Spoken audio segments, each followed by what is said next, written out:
की दशा है, यही इंद्र की भी दशा यही है, चक्रवर्ती सम्राट की भी दशा यही है। हम सौभाग्यशाली हैं। ऐसे रामदास चरणकार थे, जूता गाते थे, उनको सत्संग से प्रेम हो गया, मात्र सत्संग से प्रेम विश्वास हो गया, निर्छल थे, निर्मल थे, उनको भगवान उनके दरवाजे पे जाके दर्शन दिए। कोई छोटा बड़ा नहीं है। अभ्यास करिए, अभ्यास करना पड़ेगा, नहीं तो क्या होगा? काल ही कर्म ही ईश्वर ही मिथ्या दोष लगाए। समय खराब है ना, आप खराब हो, कर्म खराब है ना, आप खराब हो, क्यों? कर्म के निर्माता आप स्वयं हैं। सब ग्रंथ बताते हैं कि यह संसार अशाश्वत है, यह अशाश्वत है और दुखालयम अशाश्वतम, यह संसार दुख का भंडार है, दुख का घर है और अशाश्वत है, नश्वर है। कब किसका टिकट कट जाए, बहाना कोई बीमारी का हो, एक्सीडेंट का हो, लेकिन कोई तैयारी तो करनी पड़ेगी। यात्रा लंबी है, नहीं तो 99,000 योजन संयमनपुरी में वहां यमराज जी अपने दंडे के साथ इंतजार कर रहे हैं हमारा। ये हम सबकी कहानी है, इसलिए मैं तो आपके बीच का हूं, इसलिए हम तो एक विद्यार्थी के रूप में दूसरे विद्यार्थी से बात कर रहे हैं। हम कोई कथावाचक नहीं है, हम आपके बीच के हैं। हम कथा भगवत प्रेरणा हुई तो हम सुना रहे हैं, कल आप सुनाएंगे, हम वहां बैठेंगे। इसलिए हम संतों की बाड़ी आपको आपके सामने रख रहे हैं। इस प्रकार से काल कर्म इनको दोष देने से कोई फायदा नहीं। आगे सुनिए। अब शनकादि महापुरुष नारद जी यहां पे सारा इंतजाम किए हरिद्वार में, और यहां से वो ऐसे जगह इंतजाम किए कि जहां गृहस्थ लोग भी आ सकें और पहाड़ में रह रहे, गुफाओं में रह रहे परमहंस लोग भी आ सके। सबसे ज्यादा ये कथा परमहंस सुनते हैं। परमहंस का मतलब समझते हैं? जिनको शरीर का भान नहीं है, लेकिन भगवान की कथा दिव्य है, ये हमको दिव्य बनाती है, निर्मल बनाती है, और भी निर्मल बनाती है, क्योंकि ये रक्षो वैशा है, आनंद से सराबोर है। भृगु महाराज जो आप जानते हैं कि ब्रह्मा जी के मानस पुत्र हैं, वो चारों तरफ दौड़ करके बता रहे कि भैया कथा है, शनकाद ऋषि सुना रहे हैं और नारद जी यजमान है। उत्साह इस सत्संग में जो जिस प्रकार से योगदान कर रहा है वो महान है, वो महान कर्मयोगी है। कथा में आना, कथा में सहयोग करना, कथा के किसी प्रकार से जुड़ना, यह भगवत कृपा से ही संभव है। वहां कथा प्रारंभ होने के लिए इंतजाम हो गया। सब लोग इत्मीनान से, गृहस्थ वाले भी पहुंच गए, क्योंकि वहां पे पहाड़ खत्म हो रहा है, तो शहरों से लोग आ गए, कस्बों से लोग आ गए, चारों तरफ प्रचार हो गया, सब लोग आके बैठ गए। शनकाद ऋषि पधारे, पेड़ के नीचे उच्च आसन पे शनकाद ऋषि को विराजमान किया। नारद जी ने उनको चरण स्पर्श किया, उनसे निवेदन किया कि आप जो है कथा सुनाएं। तब वही उन्होंने कहा यह कथा बहुत महत्वपूर्ण है। तब उन्होंने और जोर डाल के कहा कि यह कथा इतनी महत्वपूर्ण है कि इसे सदा सेव्या श्रीमद् भागवती कथा, इसको घर में पढ़ें, अपने परिवार को सुनाएं, बच्चों से सुने, सदा सेवन करते रहें, विराम नहीं होना चाहिए। तब यहां कहते हैं, जोर डालते हुए कहते हैं, आजन्म मात्रमपि एन सठेन किंचित चित्तम विधाय सुख शास्त्र कथा न पीता चांडाल वच्च खरवदवत तेन नीतम मिथ्या स्वजन्म जननी जनि दुख भाजा। वो महामूर्ख है, महादुष्ट है, राक्षस है, जिसने एक बार भी मन लगा करके कथा नहीं सुनी। ये कौन कह रहा है?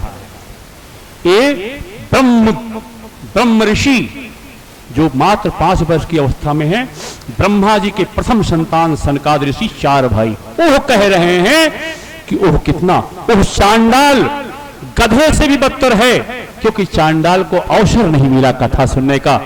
गधा जानवर है, लेकिन हम मनुष्य होकर के जिनको यह सुलभ है अगर उन्होंने एक बार नहीं सुना तो आप सोचें कि कह रहे हैं गधे से भी बदतर है, सूअर से भी बदतर है।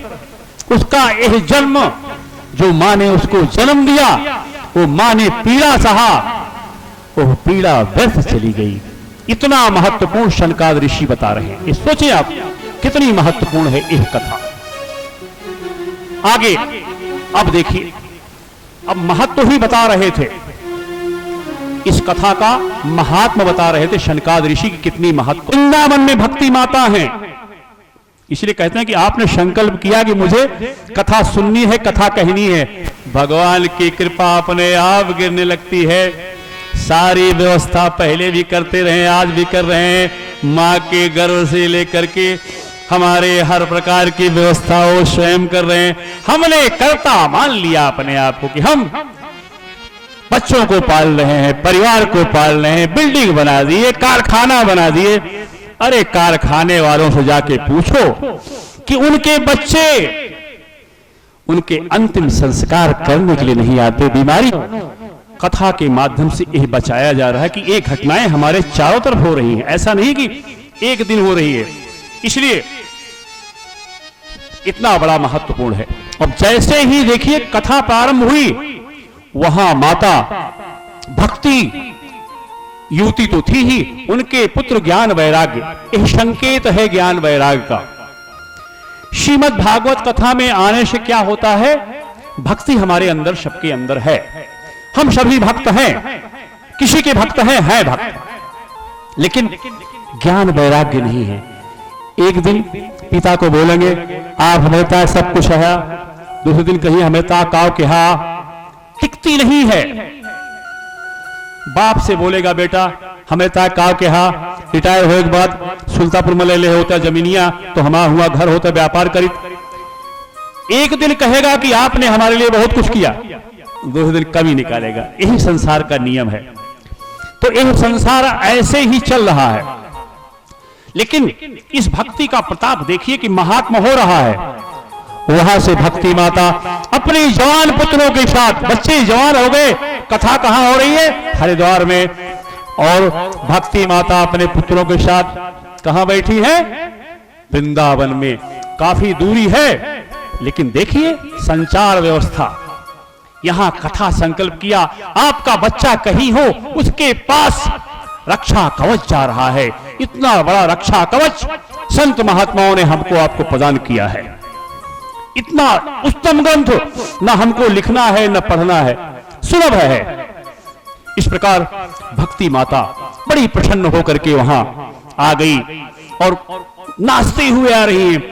भक्ति सुतौ तो तरुणो गृहे त्वा, भक्ति सुतौ तो तरुणो गृहे त्वा, प्रेमैक रूपा सहसा विरासीत।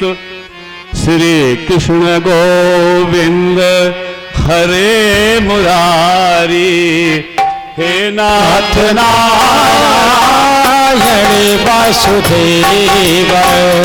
श्री कृष्ण गोविंद हरे मुरारे, श्री कृष्ण गोविंद हरे मुरारे। हे नाथ नारायण वासुदेव, हे नाथ नारायण वासुदेव, हे नाथ नारायण वासुदेव। श्री कृष्ण गोविंद हरे मुरारे, हे नाथ नारायण वासुदेव, हे नाथ नारायण वासुदेव, हे नाथ नारायण वासुदेव, हे नाथ नारायण वासुदेव, हे नाथ नारायण वासुदेव। वृंदावन बिहारी लाल के जय। भक्ति देखिए, कथा का संकल्प लिया आपने, अब सारी योजना भगवान के हाथ में है। देखिए, भक्ति माता नाचती हुई प्रसन्न होकर के, कथा कहां हो रही है, माता जी वहां प्रसन्न होकर के, अब उनके पुत्र जवान हो गए, माता बड़ी प्रसन्न है। देखिए, अब तीनों का होना हमारे आपके जीवन में जरूरी है, तभी हमको आनंद मिलता है, अहंकार क्षीण होता है। भक्ति देवी वहां आई और शनकादि ऋषियों की चरणों में जाके गिर पड़ी और फिर वहां से प्रणाम करके उठी, नारद जी को प्रणाम किया, बोले महात्मा आपकी कृपा से हमारा परिवार बच गया, हमारी चिंता आपने खत्म कर ली, अब आप हमारे लिए सब कुछ है, अब आप बताओ कि मैं कहां रहूं। यह संकेत मिल रहा है कि भक्ति माता अपने पुत्रों के साथ कहां रहती है, कि हमें आपको इस कथा के माध्यम से संदेश दिया जा रहा है। तो वहां ऋषिगण उपस्थित थे, सहज रूप से, सहज भाव से वहां कथा सुनने आए थे। तो जो कथा सुनने यहां आए हैं, जिस तरह से यहां वृत्तांत दिया जा रहा है, इसका मतलब क्या है? शनकाद ऋषियों ने कहा, जो जो यहां कथा सुनने आए हैं, सबके हृदय में जाके आप तीनों अवस्थित हो जाओ। माता जी अपने पुत्रों के साथ वहां सब भक्तों के, अब जैसे ही माता जी ने प्रवेश किया, सब सहजा अवस्था में ध्यानस्थ हो गए। आप समझ सकते हैं, तीनों जब आपके पास हैं तब आप सहज रहेंगे। जिंदगी में उतार चढ़ाव आएंगे, लेकिन सहजा अवस्था तभी होती है जब तीनों का संगम आपके पास, तीनों होना चाहिए। ज्ञान, वैराग्य। वैराग्य क्या है? जो हो रहा है ये टिकने वाला नहीं है, यही वैराग्य है। तो फिर क्या करें? किसको, कौन टिकने वाला है? तो टिकने वाले भगवान हैं। ये है ज्ञान, और ये जब दोनों आ गए, ज्ञान हो गया वास्तविकता का, तो भक्ति माता अपने आप आ जाती है। बोलो भक्ति माता के जय, भागवत महापुराण के जय। इस प्रकार से कथा प्रारंभ हुई। शनकाद ऋषियों से नारद जी ने कहा, शनकाद ऋषियों से प्रश्न किया कि हे महात्मन, ये तो ठीक है, भक्ति माता तो भगवान की प्रिया हैं, ज्ञान और वैराग्य तो ये भी भगवत स्वरूप है, दिव्य है, लेकिन आप ये बताओ कि इस कथा से किसका किसका कल्याण हुआ है? क्या ऐसे भक्तों का कल्याण होता है? के विशुद्धंति वदन्तु मह्यम।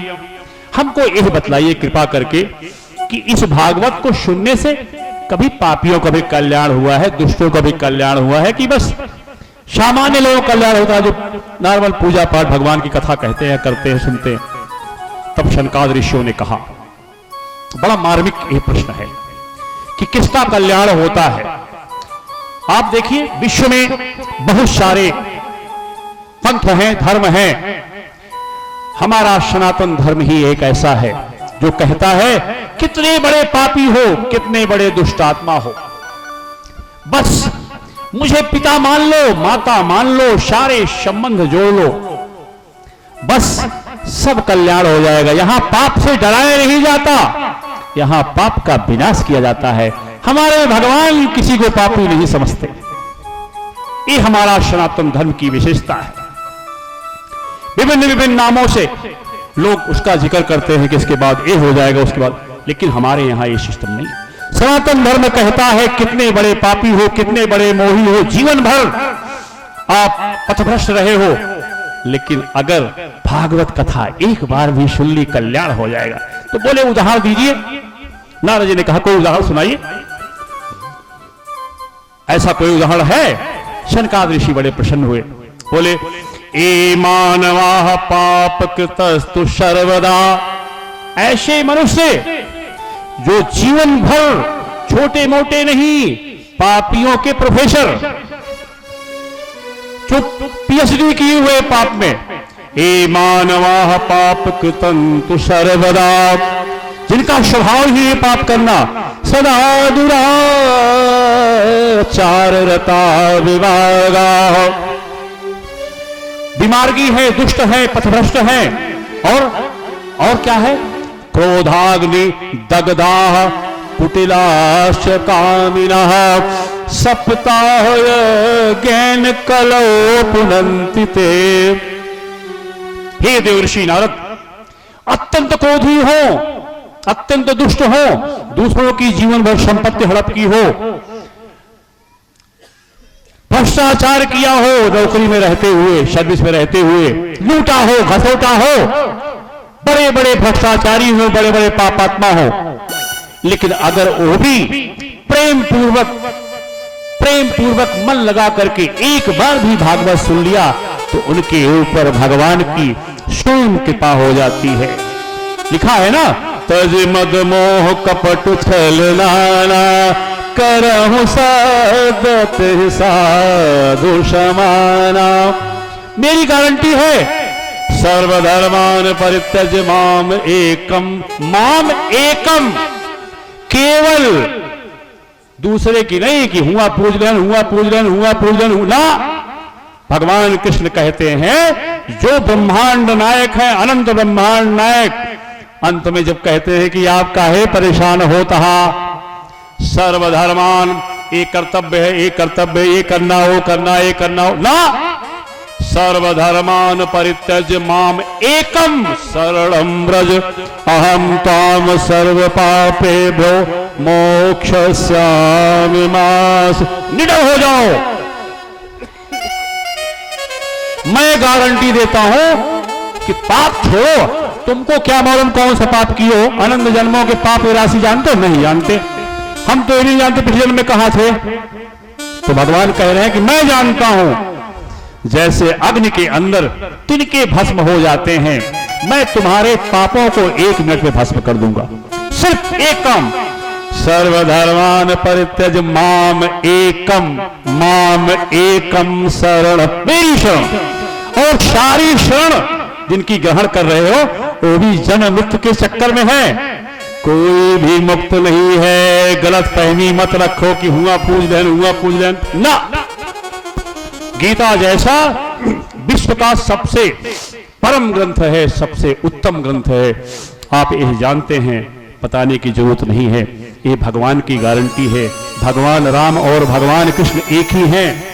इनको लोग जात में बांट करके, परशुराम जी हैं, राम जी हैं, भगवान कृष्ण हैं, इनको जात में बांट करके लोग महापाप कर रहे हैं, महापाप।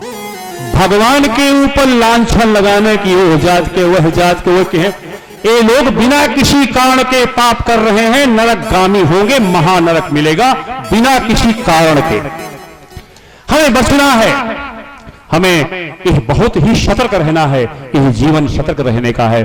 तब बोले कौन उदाहरण है, एक आध उदाहरण सुनावे आप, जो बहुत बड़ा पापी हुए हो, कल्याण भव हुए। कहें ठीक है। तब सनकादिक ऋषि कहते हैं कि एक दक्षिण भारत में पूर्व काल में इन्हें जो संत सुनाते हैं तो वास्तविक घटना होती है, उसको कल्पना मानने की भूल मत करें। यह हमको आपको जो भी लिखा है एक एक शब्द, ये भगवान की वाणी है। यह जो है व्यास महाराज के अंदर भगवान कृष्ण ने प्रकट कर दी, इसलिए एक एक शब्द का ध्यान रखना है। इसके नहीं कि आप मनमानी नहीं चलेगा, मनमानी करेंगे, मनमानी अर्थ निकालेंगे, परिणाम बुरा होगा। तो कहते हैं पूर्व काल में तुंगभद्रा नदी के किनारे एक नगर में आत्मदेव नामक बहुत उच्च कोटि के ब्राह्मण रहते थे, वेद पाठी थे।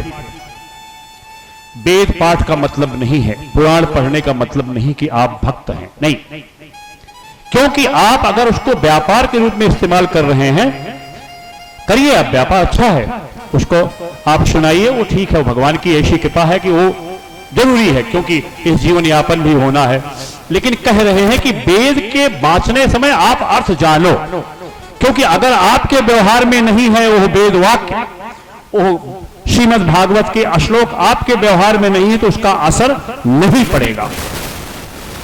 यह बार बार हमको सचेत करते हैं कि ऐसा नहीं कि बड़े तपस्वी हैं तो आप भक्त बन गए, नहीं, पटके जाएंगे।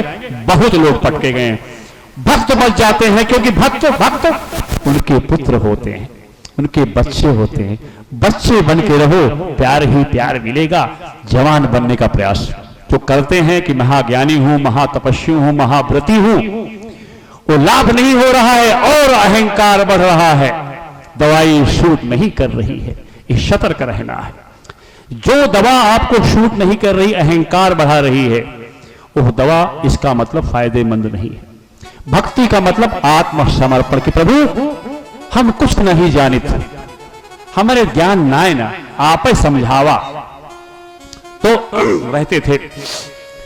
अब देखिए उनके जीवन में सब कुछ था, सारी संपत्ति उनके पास थी, लेकिन उनके कोई पुत्र नहीं था। चौथापन आ गया, बड़े उदास रहते थे। बहुत यज्ञ किए, बहुत हवन किए, बहुत दान पुण्य किए, लेकिन उसका कोई असर नहीं पड़ा। उनकी पत्नी का नाम था धुंधली, जो सोचती रहती थी कि कैसे आज झगड़ा करी, ढूंढत रहा है कैसे आज झगड़ा करे का है। घर में ना ठिकाती, हर जड़ पड़ोसी झगड़ा कर ली।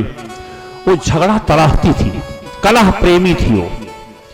उसको चैन नहीं पड़ता था बिना झगड़ा किए हुए, कहीं ना कहीं झगड़ा करना है। ना केहू मिला तो पंडित जी से झगड़ा करा। झगड़ा करना उसका स्वभाव था, सहज स्वभाव। पंडित जी परेशान, क्या किया जाए, निराश हो गए। सारे प्रयास के बाद वो आत्महत्या करने के उद्देश्य की जात है, अगर केहू न मिले तो वहीं आत्महत्या करे। कौन नदी में डूब के मरी। अब गए, वन में गए और एक पेड़ के नीचे बैठ करके रो रहे थे, दुख के मारे रो रहे थे कि मुझे लोग कहते हैं हमारे यहाँ जो गैया होती है, जानवर होता है, उन्हों जो है बच्चा ना देता है। चारों तरफ लोग कहते हैं कि एक मुंह देख अब ठीक ना है। बड़ा ही दुखी, तो बोले आत्महत्या ही करना ठीक है।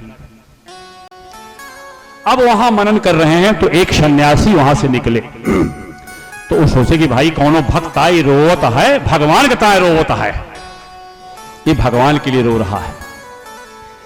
तो सन्यासी प्रसन्न हुए कि ये जंगल में अकेले रो रहा है, तो लगता है कि इसको भगवान के लिए बड़ी लालसा है। बड़े प्रेम से गए उनके पास, बोले क्यों रो रहे हो, क्या कमी है बताइए, मैं आपको सहर्ष आत्मज्ञान ब्रह्म ज्ञान देने को तैयार हूं। अब उनका तो लड़कियां चाहिए और वह लेके होता है ब्रह्म ज्ञान। उन्होंने कहा हमको ब्रह्म ज्ञान नहीं चाहिए। बोले भाई यही अच्छा है, बवाल से दूर हो जाओ। बोले हमें संतान नहीं, हमको संतान चाहिए। बोले क्या कर गया, कहानी सुनाए राजा अंग की, कि भैया राजा अंग सुनी ना रहा कहानी कि राजा अंग थे, सम्राट थे, उनका पुत्र इतना नालायक हो गया कि राज छोड़ के गुफा में छुप गए। इतने तपस्या के बाद वो बेन पैदा हुआ था। कहानी नहीं सुने, हा कहे हमका कहानी वहानी ना, हमका चाहिए लड़का घरे रोए, ओका खिलाई दुलारी ओका। तू साधु है, तू बड़ा नीरस हा। देखिए वो ब्रह्म ज्ञान लेके घूम रहे हैं, लेकिन लोग लगे हुए हैं। अब देखिए संत जो है सोचे कहां फंस गए, हम साधु बना ही है सब छोड़ के, और ये कहता है हमका लड़कियां चाहिए। बोले भाई ये हमारे बस का नहीं है। बोले नहीं है तो मैं ही पटक के, अपना सर पटक के मर जाऊंगा। आपको आत्महत्या का, कि मेरी हत्या का, जो हत्या करूंगा इसका इल्जाम आपको, इसका अपराध आपको भी लगेगा। साधु कहे कहां फंस गए आज, हैं बहुत दिन बाद बाला पड़ा है। तब बोले ध्यान से देखे तो बोले भाई ऐसा है तो हाँ, तो 7 जन्म तक तोहरे भाग में लड़का ना लिखा है, इतना महापाप किया है पिछले जन्म में, कई जन्मन में इतना पाप हो गया है कि तोरे 7 जन्म में संतान सुख नहीं है। तो कहा था तो आत्मदेव जी कहते हैं कि अब तक यह कि यही जन्मों के बाद कम से कम कुछ हुए तो हम हत्या कर लेंगे, अपने आप को मार देंगे, तो अगले जन्म में हम जो है इतना। देखिए वेद पाठी तपस्वी, दो लोगों को ज्ञान देने वाला मतिभ्रम हो गया। क्यों? भगवान की तलाश किसी को नहीं है, इसलिए वो मतिभ्रम है। उसको आनंद नहीं चाहिए, उसको तो ओस पी के जिंदगी बिता रहा है और बोलता है बड़ा आनंद है। इसलिए कथा कह रही है किसी को भगवान नहीं चाहिए। अब वो बोलेंगे तो फंस गए, कहे अब तो 7 गुना कह दे हमारे दुख, अब तक एक ही जन्म करा तो 7 जन्म को बता दे, अब तो हमारा दुख 7, अब तो हम तुरंत ही मर जाते हैं, या तो कौन निदान करा। बाबा कहें ठीक है।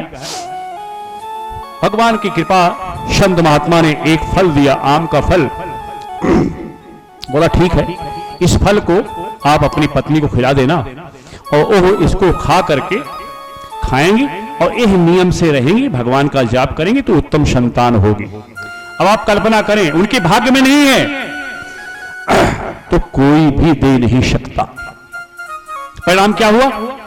बड़े प्रसन्न होकर पंडित जी अपने घर गए, बड़ा काम हमारा हो गया आज। लेकिन काम कितना होगा यह भगवान जानते हैं। अगर हमने कर्म खराब किए हैं तो परिणाम तो हमें भोगना पड़ेगा। आज हम किसी के बच्चे को फेल होने में हंसते हैं, आसपास के लोगों को परेशानी होती है, हंसते हैं, तो वो हंसी कल आपकी होने वाली है, इसकी आपने तैयारी कर ली है। आज हंसा, आज किसी का शोषण किया तो आपको शोषण करने वाला पैदा हो गया है। आपने अपनी कोठी दिखा दी, अहंकार किया, तो निश्चित रूप से आपका अंत समय खंडहर में ही बीतेगा। ये संसार साक्षी है। पंडित जी आए, अपनी पत्नी को दिए, बोलेगा खा लियो, खाए अभी मेरे सामने खा लो। वो चालाक पंडित जी को भी समझती थे कि इनका काम मालूम है। बड़े प्रसन्न थे कि कहीं नहाए धोए के पूजा पाठ करके खावे। बड़ी पुजारी ने अपने आप को बताई और लैया कर रख दी। पड़ोसन से पूछा, जिनकी अपने पति से नहीं बनती, अपने बच्चों से नहीं बनती, वो पड़ोसी से बहुत दोस्ती रखा था। कैसे? अगर पड़ोसी से जाए घर वाली बतिया बता दी है तो खनवा पच जाए, तो वैसे स्वभाव कर रही हुए। पड़ोसी बोले बड़ा अच्छा है बहनी, अरे फल है, साधु महात्मा ने दिया है। आप देखिए भगवान राम युग के एक चारू से उनका जन्म हुआ, तो संत महात्मा बड़े सिद्ध होते हैं, मान लो और खा लो, आपका क्या नुकसान होना है। बोले बच्ची बहनी अगर गर्भ हो गया तो जो हम खनवा खाई थे 20-20 रोटी, लड़कियां पेटवा में आ जाए तो हम 4 रोटी खाए पाओ, तो हमारा तो खाना मारिए। ओकरे बाद कौनो माना चोर डाकू आ गया तो ओका कैसे हम पकड़ब, हम तो गर्भवती रहबे। 50 प्रकार के बहाने। तो पड़ोसिन कही, भक्त थी वो, समझ गई कि ये मंद बुद्धि है। बोला ठीक है बहनी। अब देखिए भगवान ने उनकी व्यवस्था कर दी। सज्जन पुरुष की बात नहीं माना तो बहुरूपिया आपके यहाँ पहुंच जाए अपने आप। उसकी बहन आ गई जो बहुत ही गरीब घर की थी, जहां उनका ब्याह हुआ था वहां धन का परम अभाव था और उसके संतानें 6, 7, 8 रही। वो पहुंच गए, भगवान ने भेज दिया, बताई बहनी ऐसे ऐसे फल दे आए, पंडित जी का करी? तो कहा यह का खाबू तू? अरे हमें लड़कियां होइया है, तू खाए लेबू, हाँ दौड़ न पबू, भाग न पबू, झगड़ो न कबू पड़ोसी से, तो का दौड़ा दौड़ा के लोग मरी है, तो हाँ हंसी उड़ाई है, कतो गिर जाबू, खाए न पबू, 50 चीज वो इनके जौन सोचत रही वह बता दिया उसने। बड़ी प्रसन्न। बोले बहनी यह दुनिया में तू ही हमारे शुभ चिंता कहा, ठीक है तू खाना, एक गैया खिया जा, परीक्षा हो जाएगी। अपनी गाय खुला दे, उसको बच्चा नहीं हो रहा है तो परीक्षा भी हो जाएगी फल की। देखिए भगवत प्रेरणा से क्या हो रहा है, और हमारा लड़का होगा तुमको ला के दे देंगे, तब तक तुम गर्भवती का बहाना बना के रहो। परिणाम क्या हुआ, उनको बच्चा हुआ, ला के इनको दे दिया और तब इनके यहां बच्चा पैदा हुआ। तो और 3 महीने बाद जो उनकी गाय ने फल खाया था उसके गर्भ से बालक स्वरूप मनुष्य के रूप में बच्चे का जन्म हुआ। अब देखिए चारों तरफ हो गया कि पंडित जी के यहां तो मौज मौज हो गई है। गाय ने भी देखिए बालक का जन्म दिया है और उनके यहां पुत्र हो गया। देखिए भगवान की कृपा इतनी हो गई। और उस बच्चे का सिर्फ कान बड़ा था, इसलिए उसका नाम पंडित जी ने अपने विचार करके गोकर्ण रखा।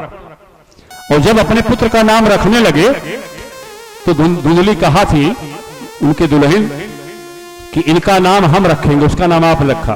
बोला ठीक है तू ही रख लिया। तो उनके नाम धुंधली रहा तो अपने हिसाब से उन्होंने रख दी धुंधकारी। धुंध माने समझा थे ना, अंधकार, कुहरा, जो उनको दिखाए न पड़े, तो वही टाइप के उन्होंने नामकरण कर दिया धुंधकारी। जो जैसे थोड़ा बड़ा हुआ दुराचार करने लग गया, दूसरों के खेत को नष्ट कर दे, दूसरे के बच्चों को तालाब में फेंक दे, दूसरे के जानवरों को मारना, ये उसका स्वभाव था। चोरी कर लेना, किसी के घर में आग लगा देना, उसका बचपन से शौक था। क्यों? वो दुरात्मा है और वो बहन का इरादा है कि अब हमारे बेटौना ही आ जाए तो इनके संपत्तियां सब हमका मिल जाए, और कहीं जो हमारे पति यहां हैं उनका कुछ धन दे दियो। सब समझौता हो गया, अब नामकरण भी हो गया। अब वो बच्चा उसी मानसिकता का है। हम जिस मानसिकता का होते हैं, जिस समय संतान गर्भ में आती है, जो हमारी मानसिकता होती है और मां की मानसिकता होती है, वो मानसिकता का संतान पैदा होती है। इसलिए कहा गया है कि ऐसे समय पे भगवान की कथा, अच्छे कार्य करनी चाहिए, भगवान की भक्ति, जिससे उस बच्चे के अंदर, जैसे प्रहलाद जी को ऐसे कितने आपको दृष्टांत मिलेंगे कि वो भगवत प्रेमी संतान पैदा होगी। लोग कहते हैं भगवत प्रेमी साधु बन जाए, हम तक की लुक आफ्टर करे, हम तक की देखभाल करे। नहीं, जो भगवत भक्त होगा वो आपकी बेहतर देखभाल करेगा। लेकिन जो तामसी प्रवृत्ति का, राजसी प्रवृत्ति का है, वो आप, ये हमें स्वीकार करना है। ये हमारे चारों तरफ देख रहे हैं, तो हमारी मानसिकता का प्रभाव हमारी संतान में पड़ता है। तो उसी मानसिकता की संतान थी कि हड़पना है, तो हड़पे वाला संतान धुंधकारी के बहन की पैदा हुआ, धुंधली की बहन के यहां, और उसका धुंधकार। अब देखिए, अब जो वो बच्चा पैदा हुआ दूसरा, वो परम साधु है, वो भगवान का परम भक्त है। और परम भक्त वो जो बालक है, बड़ा हुआ, वयस्क हुए, गोकर्ण पंडितो ज्ञानी धुंधकारी महाखला। वो परम ज्ञानी है, परम भक्त है, क्योंकि संत का आशीर्वाद है। घर में दान हो रहा है, पुण्य हो रहा है, संतों की सेवा हो रही है। ऐसे समय जो संतानें पैदा होती हैं वो बहुत ही सात्विक होती है, और जिनके यहाँ साधु महात्माओं को दुत्कारा जाता है, कुत्तों को मारा जाता है, जानवरों को दूध देने के बाद भगा दिया जाता है, इस प्रकार से जो करते हैं उनके यहाँ राक्षस ही पैदा होते हैं, असुर ही पैदा होते हैं। जो कर्म करेंगे अंधेरे में, वो उजाले में आपको परिणाम देगा। ये हमारे सारे संत, सारे धर्मग्रंथ हमको चेताते रहते हैं। तो इस प्रकार से अब देखिए, वो बड़ा हुआ, उसके अंदर अब बड़ा हुआ तो उसके संस्कार और बढ़ गए। चोरी, डकैती, जुआ, वैश्यागमन, जीवों की हत्या, मदिरापान, सारा अवगुण उसके अंदर प्रवेश हो गए। क्योंकि जैसी संगति जैसी वैसी मति होगी। परिणाम क्या हुआ?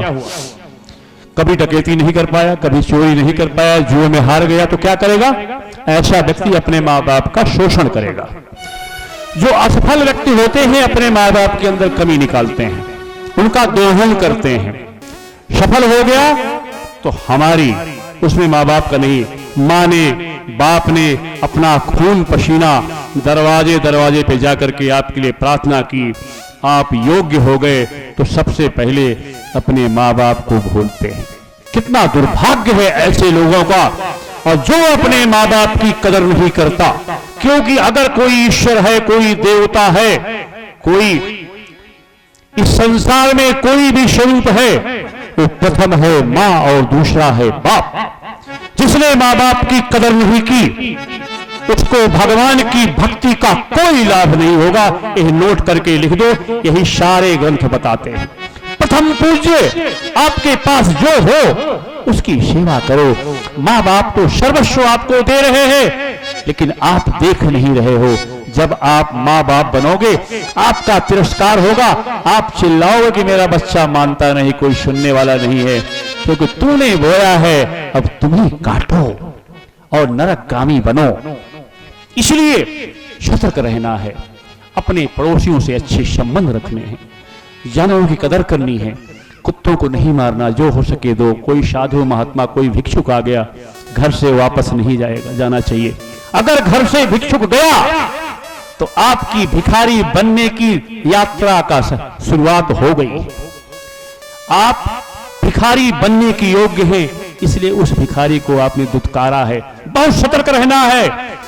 एक एक कर्म तन मन धन से किया हुआ एक एक कर्म आपके सामने एक समय आके खड़ा होगा, आप जवाब नहीं दे पाओगे। इसलिए ये सारे ग्रंथ, सारे सत्संग, सारी चीजें हमको जगाने के लिए होती हैं, हमको बताने के लिए होती हैं कि जागो जागो, तैयारी करो।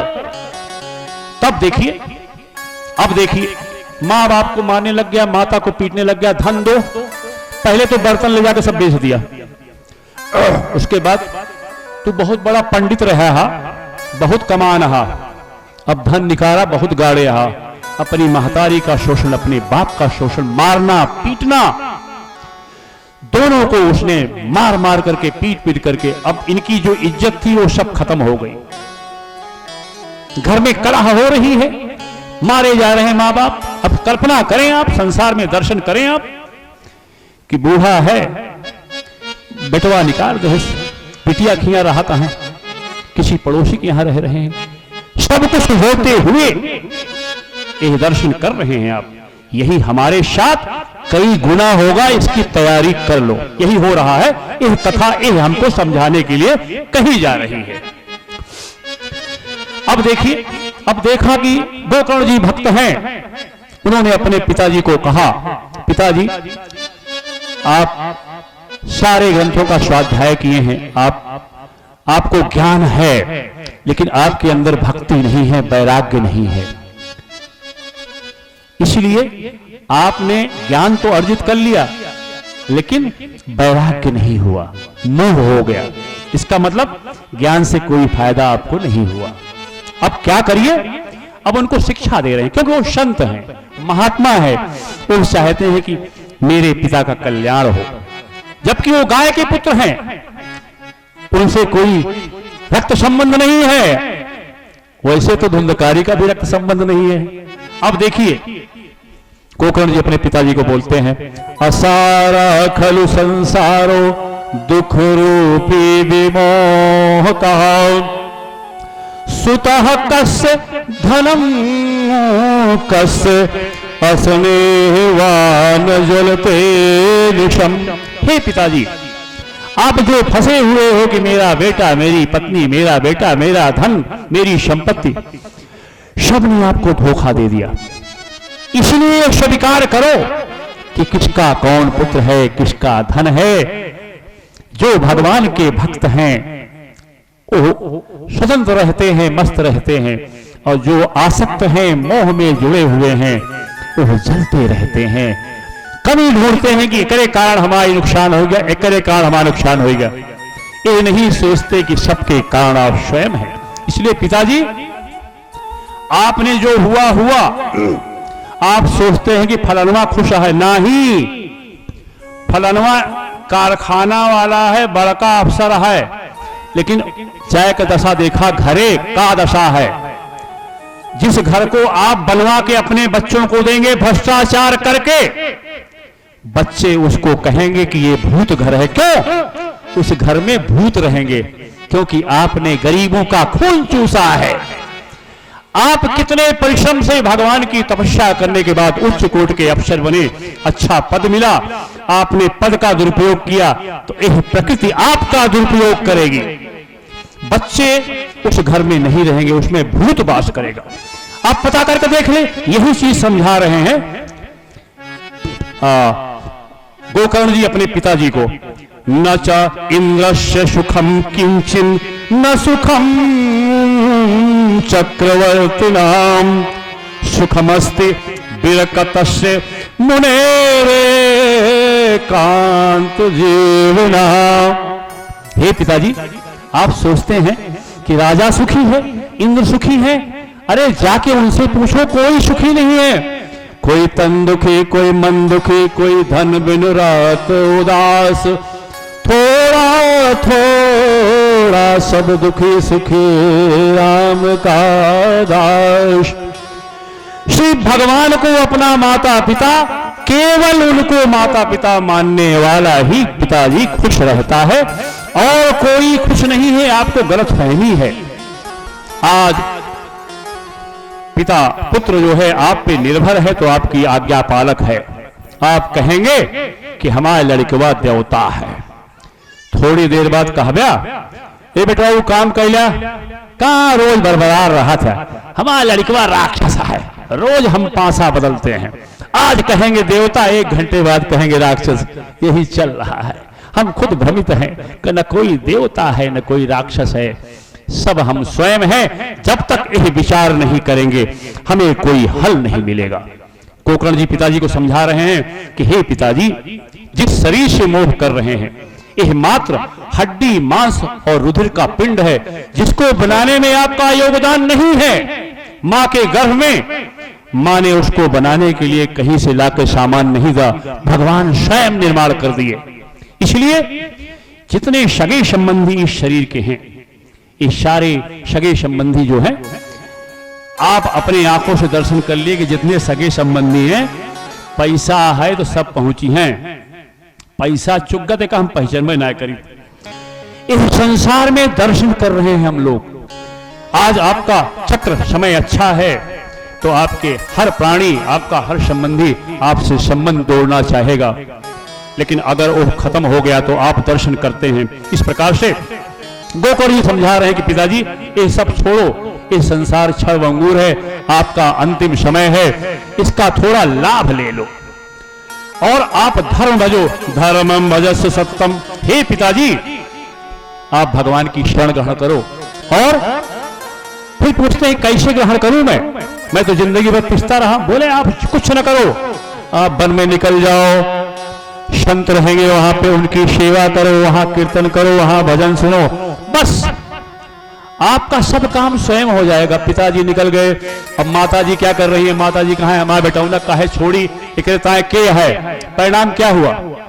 अब वो स्वतंत्र हो गया कि पिताजी चले गए। अब जो है एक दिन माता को लेके जब वो देखा कि धन दो नहीं दिया, तो लकड़ी जल रही थी, उसको लेके दौड़ा लिया मारने के लिए। माता दूर भाग के अपने को बचाया। वो सोचे कि अब तो कुछ बचा नहीं है, कुएं में गिर करके अपने आप को मार दिया। अब ये परम स्वतंत्र हो गया। अब स्वतंत्र हो गया तो अब क्या किया? 5 वैश्याएं, अब तो कोई बोलने वाला नहीं है। और माता जी मरी। उसके बाद गोकर्ण जी बोले अब हम ही रहा, ठीक ना है ना, वो की यात्रा पे निकल गए। अब ये 5 जो बताया गया है कि 5 वैश्याएं, ये कौन है? काम, क्रोध, मोह, लोभ, मत्सर, अहंकार, ये जो 5 हैं ये विभिन्न रूपों से हमारे पास आते रहते हैं। यही वैश्याएं हैं।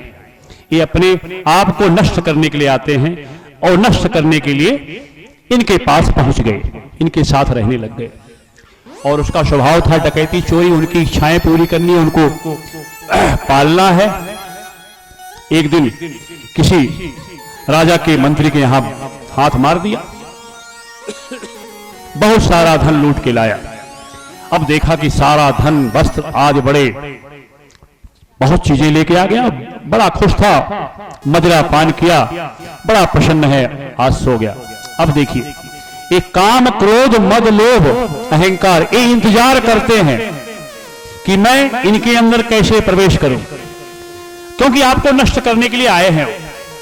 5 हमारे पास तो 5 हैं, इनके अगर एक भी आपके पास है तो आपको नष्ट कर देगा, लेकिन हम तो 5 रखे हैं अपने पास। 5 दुश्मन हमने पाल रखे हैं और कहते हैं दुश्मन तो हमारा पड़ोसी है। पड़ोसी नहीं, हमारे स्वयं ने 5 दुश्मन हमारे यहां घर करके बैठे हुए हैं। इनको हमने निमंत्रित किया है, इनको हमने बुलाया है।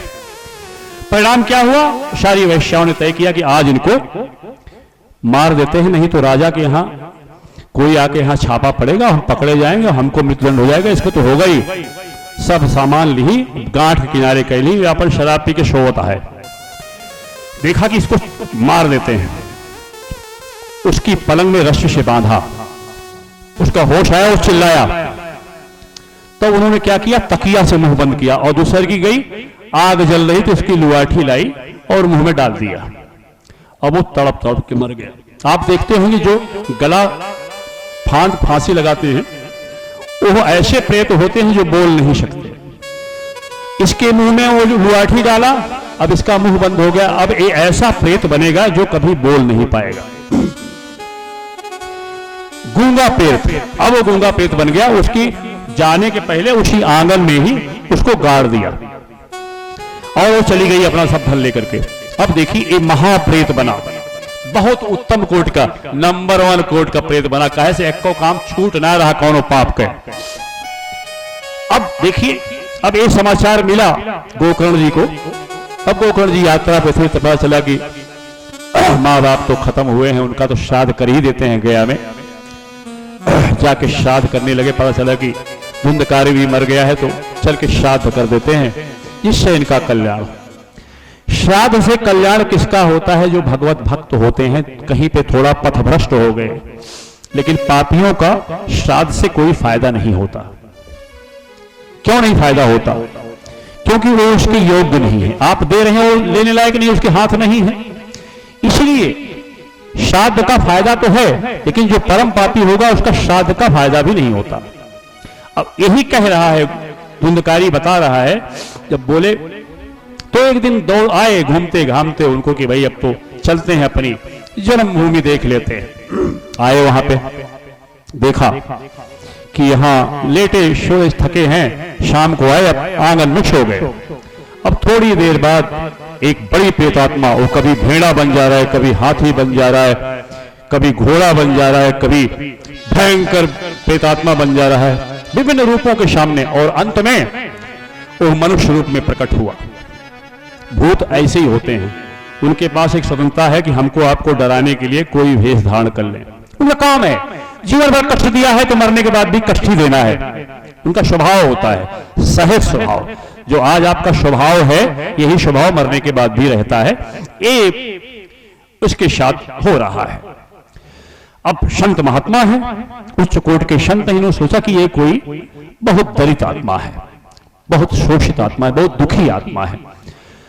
तो उन्होंने पूछा आप कौन हो? लेकिन उसकी जबान तो बंद थी। समझ गए, जल उठाया, आचमन किया, मंत्रोच्चार किया और जल को उसके ऊपर डाल दिया। परिणाम का उसका मुंह खुल गया और बोला, हे भैया, मैं बहुत दुखी हूं, बहुत समय से कुछ खाया पिया नहीं। जो प्रेतात्मा होती हैं, जो भूत प्रेत होते हैं, उनके एक सुई के बराबर मुंह होता है, वो देखेंगे लेकिन खा नहीं सकते। तो अब वो कुछ खा नहीं सकता, पी नहीं सकता, वायु पे ही रहना उसको। बहुत दुखी हूं, बहुत नरक की यातना झेल चुका हूं, बहुत कष्ट झेल चुका हूं। अहो बंधो कृपा सिंधु भ्रातर्यामा सुमोचरः। हे भाई, मुझे इस यातना से मुक्ति दिलाओ, मैं आपका भाई धुंधकारी हूं। धुंधकारी ने सोचा कि क्या किया जाए। भाई संत करुणा निधान होते हैं, जब भगवान करुणा सागर हैं तो उनके भक्त भी करुणावान होते हैं, स्वभाव होता है भक्त। उन्होंने सोचा, सवेरे बोला ठीक है अब तुम्हारा कुछ करते हैं, तुम जाओ।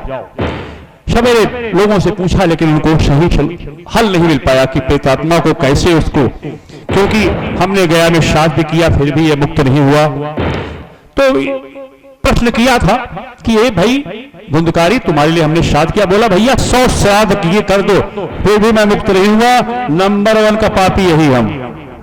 ऐसा कौनो कुकर्म बनाने है दुनिया में जो हम ना कहे होई। हमें गया में 100 दान श्राद्ध कर दिया, तब हमें कष्ट से मुक्ति ना हुए, हमका ऐसे रहे पड़े। अब देखिए, जब उन्होंने सबसे पूछा, कोई हल नहीं निकला, तो भगवान सूर्य के परम भक्त थे गोकर्ण जी। उन्होंने भगवान सूर्य की प्रार्थना की। भगवान सूर्य उन पे इतने प्रसन्न थे कि विश्राम की, रुक गए अपनी गति रोक करके, और गोकर्ण जी को कहा कि हे पुत्र, तुम श्रीमद् भागवत की कथा सुनाओ। इससे और कोई भी उपाय इस ब्रह्मांड में नहीं है जो किसी प्रेतात्मा को, दुखी आत्मा को, मृत्यु पर्यंत आत्मा को, दुरात्मा को जो मोक्ष और मुक्ति प्रदान कर सके। तो आप श्रीमद् भागवत करो। तब उन्होंने श्रीमद् भागवत करने का संकल्प किया। एक ब्राह्मण बालक को बिठाया और स्वयं परम विद्वान हैं, ब्रह्म ऋषि हैं, और कथा उन्होंने सुनाना शुरू किया। और जब कथा, तब उनको आमंत्रित किया कि अब तुम आ जाओ। ऐसे जो संत होते हैं आमंत्रित करते हैं आत्माओं को कि तुम आओ और कथा सुनो, तुम्हारे लिए ही ये कथा हो रही है। गांव समाज के लोग भी आए, नगर के लोग भी आए, कथा का इंतजाम हुआ, सब लोग बैठे। अब वहां कथा प्रारंभ हुई। अब देखिए, क्योंकि जो प्रेतात्मा होते हैं, भूत प्रेत होते हैं, उनका शरीर वायु के रूप में होता है, स्थूल शरीर नहीं होता, उनका सूक्ष्म शरीर होता है, जो इधर यहां ठहर नहीं सकते, यहां बैठ नहीं सकते। हवा चलेगी उधर चले जाएंगे, उधर हवा चलेगी उधर चले जाएंगे। अब वो दुखी है, जो दुखी होता है वो परम वैराग्य होता है, उसके पास कोई विकल्प नहीं होता, कोई रास्ता नहीं होता, तो उसका जो चित्त होगा बहुत जल्दी एकाग्र हो जाता है। परिवार से ठोकर खाया, समाज से ठोकर खाया, शरीर से ठोकर खाया, ऐसा व्यक्ति जल्दी भगवान की तरफ मुड़ जाता है। अब देखिए, अब वो जो है बांस जो लगा था उसके अंदर छोटा सा छेद था, तो सोचा कथा यहां हो रही, तो नीचे वाले गांठ में बैठ गया। भगवान की कथा 7 दिन हुई और प्रतिदिन एक एक गांठ फूटती रही, जो उसके था एक एक गांठ करके उसके कई जन्मों के पाप नष्ट होते जा रहे थे। अंत में 7 गांठें फूट गई और वो एक दिव्य रूप धारण करके वहां प्रकट हुआ। अब वो अभी तक राक्षस था, दुष्ट था। अब देखिए, भागवत की कथा का प्रताप यह होता है कि वो वक्ता बन जाता है, वो भगवान का भक्त बन जाता है, भगवान का भाषण करने लगता है। अपने कई श्लोकों में भगवान की कथा, इसका महत्व बता रहा है। धन्या भागवती वार्ता प्रेत पीड़ा विनाशिनी। यह भागवती कथा परम धन्य है, जो परम से परम प्रेत, यहां तक कि प्रेत पीड़ा को भी नष्ट कर सकती है। सप्ताहोऽपि च तथा धन्या कृष्ण लोक फल प्रदा। यह भगवान कृष्ण के लोक को प्रदान करने वाली है। ऐसा किसी धर्म में नहीं है, किसी भी पंथ में नहीं है। ये हमारे मात्र सनातन धर्म में है कि बड़ा से बड़ा पापात्मा परम पुण्यवान बन जाता है। हमारा सनातन धर्म किसी को निराश नहीं करता। बोला यहां पे आप अभी आओ, कैसे ले जाओ। भागवत कथा का चैलेंज है, जो हुआ हुआ, आगे मत करना। मैं आपको पाप से मुक्त करता हूं। ये भागवती कथा पाप से मुक्त करती है। इस प्रकार धुंधकारी ने अपना सारा बताया, कई श्लोकों में इसका विवरण किया। सोचें, जो परम पापी था, जिसका मुंह नहीं खुल रहा था, भागवत कथा का कितना परिणाम होता है। और जो संतोष प्राणी हैं, उनके तो कल्याण का प्रश्न नहीं उठता। वो तो कल्याण ही कल्याण है, परम कल्याण है। जो भक्त हैं, सबको आनंद देती है। अब वहां पे क्या हुआ, तुरंत उसके लिए दिव्य विमान आया, और जब वो चढ़ के जाने लगा, हरि के पार्षद उसको लेके जाने लगे, तब गोकर्ण जी ने रोक लिया कि भाई यहां कथा सभी सुने, खाली इसको क्यों ले जा रहे हो। तब भगवान हरि के पार्षद कहते हैं, श्रवणस्य विभेदेन फल भेदोत संस्थितः। जो श्रवण किए हैं सब में भेद था। कोई वहां की चिंता में था, यहां बैठा था, कोई वो सोच रहा था, कोई वो सोच रहा था। ध्यान से किसी ने सुना नहीं, ध्यान से, क्योंकि यह परम कष्ट प्राप्त कर चुका था, इसलिए इसने बड़े ध्यान से पूरी कथा सुनी। सुनने के बाद मनन किया और भगवान के नाम का कीर्तन किया। 3 चीज है, अगर आप ध्यान से सुन रहे हैं तो उस पर जाके विचार करना है, चिंतन करना है। ऐसा नहीं कि आपने सुना और चले गए, नहीं, घर पे जाए, विचार करें, मनन करें, कीर्तन करें, तब इसका लाभ आपको प्राप्त होता है। क्योंकि वो एकांत होकर के सुना, उसके मन में तो एक जो सुनने का भेद था, इसी भेद के कारण और लोगों का कल्याण नहीं हुआ, सिर्फ इसका कल्याण हुआ, क्योंकि इसने मन चित लगा के करा और इतना कष्ट में था कि वो जाकर मनन करता था और अकेले कीर्तन करता था। 7 दिन इसका मात्र भगवान के ध्यान में इसकी वृत्ति थी। परिणाम था इसको मुक्ति मिल गई, भगवान का धाम मिल गया। एक परम पापी को। और इस पे हमको सबसे बड़ी चीज है श्रद्धा और विश्वास की अगर कमी हो तो कोई कथा लाभकारी नहीं हो सकती। हमें विश्वास करना है, श्रद्धा रखनी है और इस प्रकार से तब। और जाते समय पार्षदों ने कहा कि भगवान बहुत खुश हैं, आप बहुत लोगों का कल्याण करने के लिए आप एक कार्य किए हैं। तो भगवान कह रहे हैं कि अब की बार आपके लिए पार्षद नहीं, खुद भगवान आएंगे, स्वयं आपके लिए आएंगे, आपको वो अपने साथ ले जाएंगे, आपके लिए पार्षद नहीं आएंगे। फिर संकल्प किया कि हम अगले महीने अपने गांव वासियों के, अपने नगर वासियों के कल्याण के दोबारा कथा करेंगे जिससे सबका कल्याण हो। इस प्रकार दोबारा उन्होंने 1 महीने के बाद दोबारा पहली कथा उन्होंने आषाढ़ महीने में कही थी और यह कथा श्रावण महीने में, श्रावण शुक्ल पक्ष नवमी को यह कथा पुनः प्रारंभ किया। और जब 7 दिन पूरा हो गया तो सारे जितने लोग थे, यहां तक कि उस कथा को जिसके अंदर कुत्ता है, बिल्ली है, जीव है, जानवर है, एक कथा जहां जहां जा रही है वो सबको आनंदित कर रही है, भले उनको बोध ना हो। क्यों? श्री राम में सब जग जानी, ईश्वर अंश जीव विनाशी। सब वही है जो आप हैं, हर जीव जो आपके सामने तिरस्कृत हो रहा है वो भी वही है, मछली भी वही है, बकरा भी वही है जिसका हम भोजन करके बड़े प्रसन्न होते हैं। सबके अंदर जिस कुत्ते को हम मार के भगाते हैं वो भी वही है। इसलिए ये भगवान की बनाई हुई मूर्तियां हैं, इसका आदर प्रथम। और जो मनुष्यों ने मूर्तियां बनाई हैं वो हमने बनाई है, हम सबके द्वारा बनाई हुई है। वो ABCD है, काखा गाघा है। हमारे विश्वास को दृढ़ करने के लिए, हमें आपको श्रद्धा विश्वास प्रदान करने के लिए मूर्तियों का निर्माण हुआ। लेकिन अगर आप इन मूर्तियों की इज्जत नहीं करेंगे, हर जीव की इज्जत नहीं करेंगे तो आपको कोई लाभ मिलने वाला नहीं है। तो अब क्या हुआ? आखिरी दिन जितने लोग थे, कुत्ते, चांडाल, जितने जीव थे, सब भगवान की कृपा से इसका जहां जहां असर पड़ता है सब पे असर हुआ, सबका कल्याण हुआ। उतने विमान आए और जिस प्रकार से भगवान श्री राम अयोध्या जब छोड़े तो उस समय जिस प्रकार से सारे सब अयोध्या वासियों को सबको साथ लेके गए, वैसे ही भगवान कृष्ण सबको लेके गए साथ में।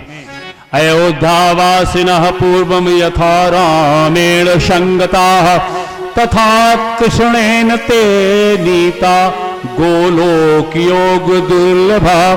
बड़े बड़े योगी को जो दुर्लभ है, मात्र श्रीमद् भागवत कथा सुनने से, मनन करने से, ध्यान करने से, कीर्तन करने से वो लाभ मिलता है। संसार की सारी समस्याएं ऑटोमेटिक भगवान ले लेते हैं, सबको ठीक करने लगे। इस प्रकार सबका कल्याण हुआ, भगवान आए और स्वयं सबको साथ ले गए। और यही हम संकेत कर रहे हैं। एक कथा इसी विषय में हम बता रहे हैं कि एक बड़ा अच्छा सुंदर भजन है कि सब कुछ भगवान कर रहे हैं। ये जो हाथ है, ये जो हमारा मुंह है, ये मुंह नहीं बोल रहा है, ये हम बोल रहे हैं जो आत्मा है। जब चित जल पावक गगन समीरा पंच रचित अति अधम शरीरा, अधम शरीर में हम नित्य सच्चिदानंद निवास कर रहे हैं इसके अंदर। इसलिए यह बताया जा रहा है कि मरने के बाद ये शरीर पड़ा रहेगा, हम नित्य हैं, यही बता रहे हैं इस भजन के माध्यम से।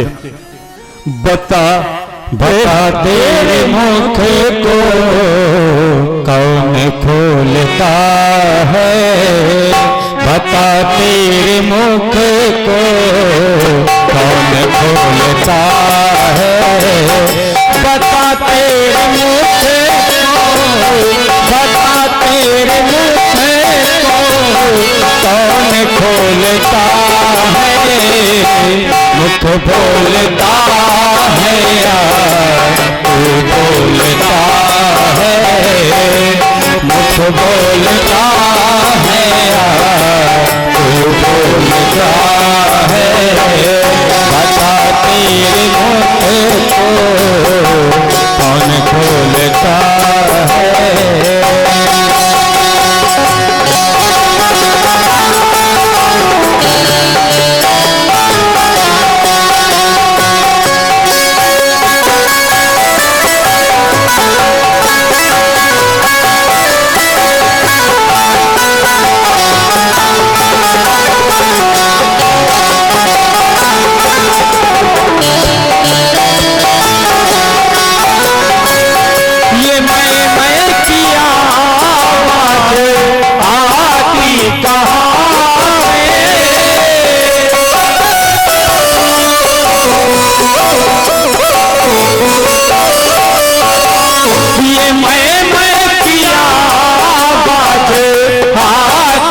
बोलता है, तू बोलता है तेरा मुख बोलता है, बोलता है।